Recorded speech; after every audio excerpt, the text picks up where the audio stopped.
It's Wednesday, February 1st. Coming up live on The View, Julianne Moore's revealing how she handled her teleprompter malfunction at the Golden Globes and weighing in on yesterday's hot topic.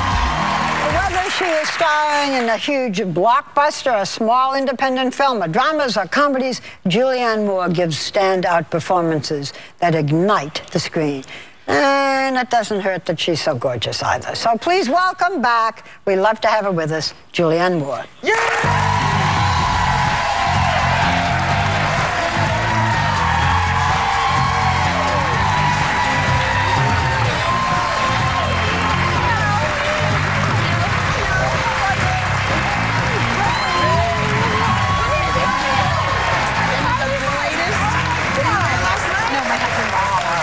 Beautiful. Thank you so much. Thank you. It's so nice to be here. You guys are so nice. We love having you with us, as I said. Thank you. So you are the daughter of an army man, and you moved, I couldn't believe this, 23 times before the age of 18? Yeah, and I went to 9 different schools. Well, how did you grow up at all sane? There's a lot of us. Well, that's an interesting question. I mean, one of the things that I did learn is that there's an incredible disparity in our public education. You know, you're in one school, and it's a kind of a wonderful school, and it's a very high tax rate county, and then you move, and suddenly you're in a place which has no tax base, and the school is terrible. So I learned very young that there's, you know, incredible income disparity in our country and in our educational system. So when I started working with Save the Children, this is like a monologue. Tell people what Save the Children is. Save the Children is an organization that works globally to aid children worldwide in disaster relief and education, and there's a program in the United States that goes right into these schools where they don't have that kind of support and fills in the gap with literacy and preschool and after school and nutrition. They do good work. They do great work. So when I started working with them, because 5 years ago. 5 years ago, so this is our 5th year of this program. Yeah, thank you. My interest was in the United States. So it was in 2008 when I started, there was a lot of discussion about poverty globally. And really, no one was talking about what was going on here in the United States. At that point, in 2008, 1 in 5 kids in America was living in poverty. Now it's 1 in 4. I know. It's shocking. So I said, you know, growing up with UNICEF, Trick or Treat for UNICEF, I was very influenced by that, right? Weren't we all? We all collected money and stuff. And so I thought, well, what, you know, is there a day that's another children's holiday, you know? And I thought, well, Valentine's Day, which is huge, because they all distribute these cards, and the mothers all buy them, and we can buy SpongeBob Valentines, or we can buy these. And so here are, here are these really cute. Here we go. They're so cute.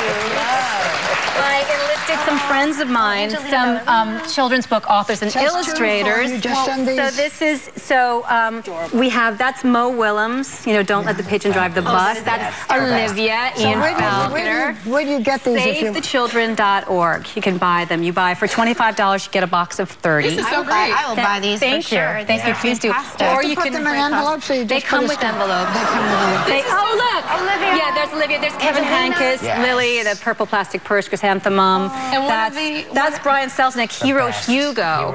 And this is from Wonderstruck, his new book. So you spend $25 for a box of 30. All the money goes to U.S. programs. And where do you get them? SaveTheChildren.org or Open Sky. You're doing something to Open Sky. You can go to Open Sky and you can buy them there.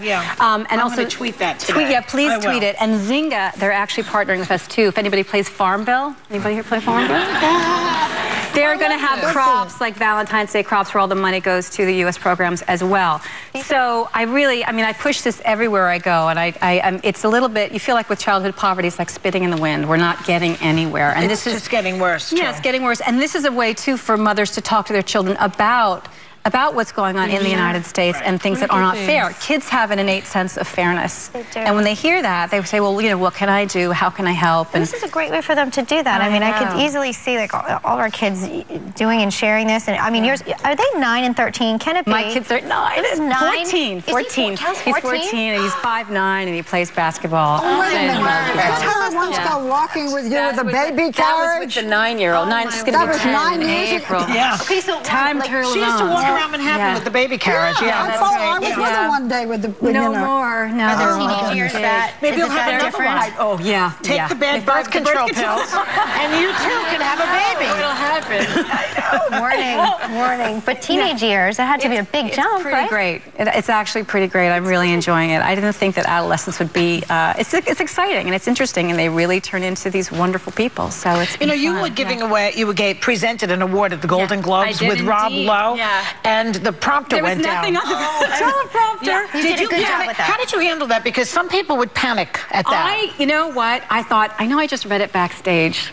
What did it say? And I had to introduce this really lovely young girl, and I didn't want to mess it up, you know? And so I thought, I'm just going to wait, because they'll fix it, they'll do something. And then they ran out and they handed me that thing, but I felt like an idiot. So what movies you did a little tap dancing until they handed you something. But when it's a live show, it is scary. Yeah, it was scary. But I was surprisingly not panicked. I don't know why. I want to ask you about something else that may be scary, and that is that HBO has a movie called Game Change, which was based on a book, and you are playing Sarah Palin. That's right. Okay, so what was the...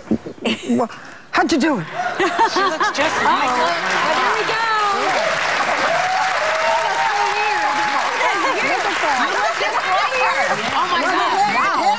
The color of the hair. It was no, she has brown hair. I'm wearing a wig. It was 2.5 hours of makeup. Wow. It was a really extraordinary long makeup. That's Ed Harris playing McCain. Yeah, I know. So it was really remarkable, actually, to work. You know, as an actor, usually everything's pretty amorphous. You kind of make your own choices. You can make it up. This is my person. I create. You know, but when you work with somebody who's so well known, so idiosyncratic.